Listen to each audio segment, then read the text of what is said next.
Ja, torej, moja izkušnja z Euresom je zelo pozitivna.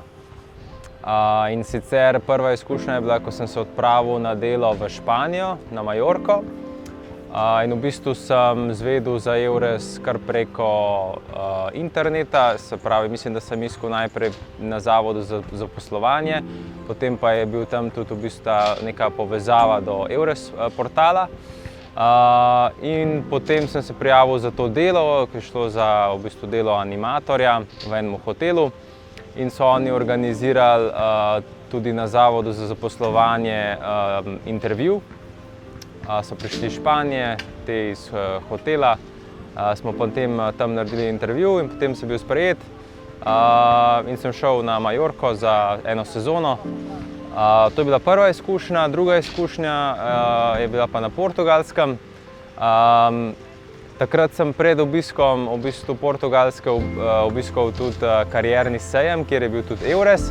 In sem tam majčkeno izmenjal par besed z eno svetovalko in mi je tudi v bistvu povedala za te programe pomoči, ki jih Eures ponuja, se pravi program finančne pomoči, ko greš na prvi zaposlitveni intervju v tujino, in pa tudi potem, ko že dobiš delo, v bistvu ti pomagajo finančno pri preselitvi.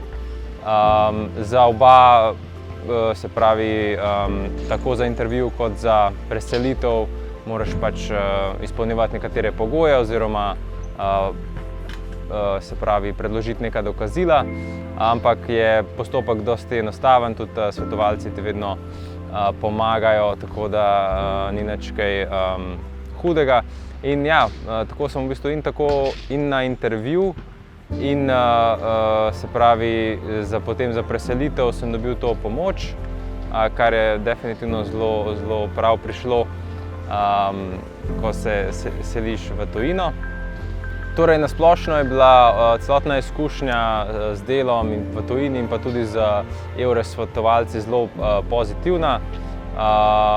Nikoli ni bilo nobenih problemov, tudi če sem imel kakršnekoli vprašanja, so zelo hitro odgovorili, tako da so bili zelo v pomoč.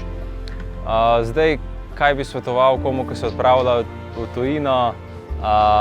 Definitivno naj se obrne na Eures, da vidi, če se pravi, lahko kakorkoli pomagajo s temi programi, ki jih pač oni imajo.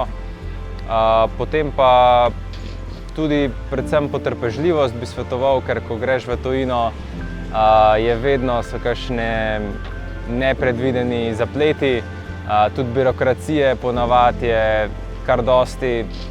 Že pri nas vemo, da je to včasih zapleteno, ko si pa v tujini, pa če še ne znaš mogoče najboljši jezika, pa kot tujec je pa še toliko bolj, no. Tako da tle je treba biti pri urejanju papirjev kar majčkeno potrpežljiv.